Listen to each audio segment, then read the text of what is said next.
Alright guys, here's the review of the Rdunae R6TR. So this is actually an homage of the Tornek Rayville. Don't worry, I'd never heard of that before either. Apparently though, that was a rebranded version of 50 Fathoms, which was the American market only. So, interesting little fact there. But that'll probably give you an idea of what this watch is all about. So, full disclosure, I was sent the watch for free. Don't have to send it back, but you know the score. I'm going to change the way I do my reviews, going to keep it 100% honest all the time, no matter what. So, enough waffling, let's jump right in and show you what it's all about. So, here's the case it comes in. One of these really heavy-duty dive style cases. The Rdunae branding on there. And an interesting looking logo that I've not actually seen on any of their watches and pictures and stuff. Do quite like that. One thing to mention with this case, when you first get it, if it's anything like my one, even though I opened it up like this didn't come open. It was pretty much air sealed. I had to just get something in here and just pry it open slightly, and I even had like a bit of an air pop. So these really are properly airtight, these cases. So you're not going to worry about it in transit at all. And then we've got the watch in there. Pop that to one side for a second. Got the Rdunae tag. And then under here, we've got a few little bits and pieces as well. So we've got the warranty card, which is actually stamped and dated, which is good. Then we've got instruction manual. And this is a nice little touch as well. We've actually got a little spring bar removal tool and also a couple of spare spring bars in there. Nice little package. Do like that. It's a nice little touch. But we'll get all this out of the way and then get right down to the watch. So here it is. And it is a really good looking piece, this one. Do like it a lot. Pretty simple, but you kind of expect that with this kind of style of watch. We've got a really nice dome on that crystal. Like a top hat style crystal. Do like that. Yes, it adds to the thickness a bit. As does the strap, even though it is only single pass. But we'll talk about the dimensions in a second. Nice case finishing as well. Like a satin kind of finish. That's throughout as well. No polish bits on this watch at all. But, as I said, let's talk about the dimensions. So, we've got diameter of 40mm, thickness of 13.6, which isn't the slimmest, but for a dive style watch it's not too bad. One thing that is a little bit of an issue though, is this lug width. It's actually 19mm, or to be more precise, it's actually 19.4 when I measured it. So, not ideal. 20 would have been better. But it is what it is. Then when it comes to the all-important lug to lug, that's coming in at 50mm. So just pretty much about spot on. Or, well, not spot on, at the limit for what I'd recommend for a 7-inch wrist, which is what I've got. Any more than that, probably going to be overhanging slightly, but I'll show you what it's like on wrist in a bit. Before we do that, let's get a zoom in on the dial though. So you can see we've got a fully printed dial there, nothing applied. Got that Rdunae branding at the top. If you're not keen on that though, they do a sterile dial version as well, because I know that is going to put some people off straight away. Yeah, it is a little bit weird, not the most easy to pronounce of names, and does look a little bit odd, especially to Western buyers, I suppose. But as I say, they do a sterile one, which is good. Simple dial. Really nice proportions on the hands though. That second hand going right to the edge. Minute hand, pretty much the same. Hour hand just touching the top of those elongated indices at the 12, 3, 6 and 9. So, really nice. We have got a faux patina kind of look on those hands and indices. So, slightly yellowish kind of colour, which again, I know some people don't like. With this style of watch though, I think it's going to be one of those you're probably not going to mind too much. And as I said, that really nice domed crystal. That's a little bit of distortion there as well. When it comes to the bezel, got a ceramic bezel insert. So we've got a little bit of reflection from that. Does look good. Quickly zoom out and I'll show you that in action. So it's a 120 click bezel. Really nice action on it. Really satisfying clicks. Absolutely no back play whatsoever. plenty of grip as well. And as you can see, perfectly lined up on this one I have. As I said, really easy to grip, no issues there at all. I do have some slight issues with the crown, however. You can probably tell it looks pretty small, this watch.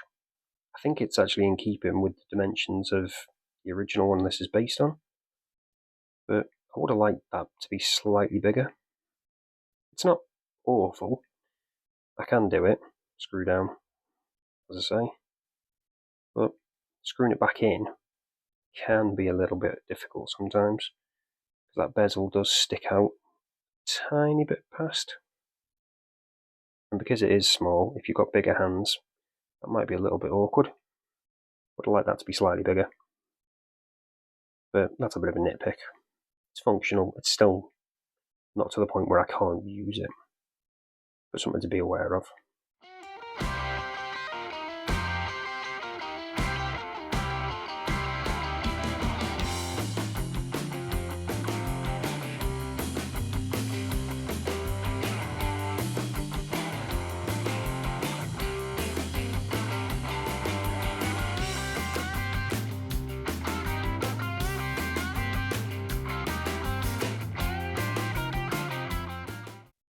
So let's quickly talk about this strap.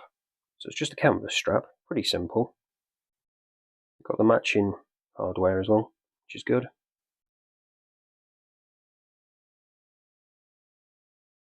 Nothing special, as I say, it's alright. Quickly take this out actually and show you what the case back's like. So we've got quite a lot of text here on the back. And the first thing you'll probably notice is that bit in the centre that says no radiations. So obviously, because the original version of this watch used old radium style Lume, so it was actually slightly radioactive. Obviously this one doesn't do that, so they've just put that in there as like a little nod toward that, I'm guessing. And then we've got specs just around the outside of that. So Rdunae R6 stainless steel, water resistant, automatic, NH35, and then just beyond that, rotate anti-clockwise to lock case back, and then just lock on the other side. So a little bit interesting. Oh, and obviously the 200 meter water resistant as well. Got to mention that. So quickly put this back in and I'll show you the front again. So before we check out what the lume's like on this, let's check out whether we've got sapphire crystal. Using the trusty down the selector 2. And as you can see, no, unfortunately we haven't got sapphire crystal, it's just mineral. Would have been nice if it had been sapphire, I'm not going to lie, but is it a deal breaker? No, probably not. It is a nice crystal still, but you may need to be careful about scratching that. But I guess they kept it like that to keep it more in keeping with the vintage aesthetics the watch has got and the watch it's homaging. But let's check out what the lume's like. So you can see we've got a bit there already, but let's charge it up, give it a fair chance. So the lume on this is actually C3. So you can tell, as you saw a second ago, we've got that green hue to it. You can also see as well, we have actually got a lumed bezel insert, which is always nice to see. It isn't quite as bright as the indices on the hands, but if you're going to have one brighter than the other, you definitely want those hands to be lasting longer. So can't complain too much there. With those, well, with the numbers especially, on that lumed bezel insert material on it, you can see them kind of reflected slightly. Got a little bit of a kind of ghosting effect around the outside almost. Quite like that, it's quite cool. So when it comes to the consistency of the lume, you can see no patchiness at all. No bits brighter than others, apart from the bits I've just mentioned. So consistent across the hands and the indices.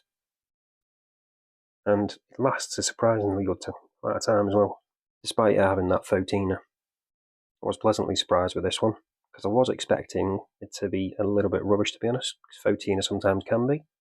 But they seem to have got a decent amount on here still. I think the fact that the hands aren't overly photinaed probably helps a bit. So it's still pretty good lume. Not too bad at all.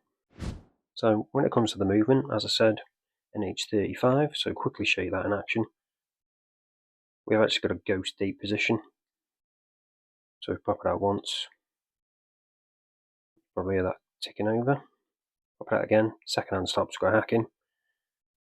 Then just adjust the time. Pop it back in, second hand re-engages, hand winding, all the good stuff you expect the NH35. No issues there at all.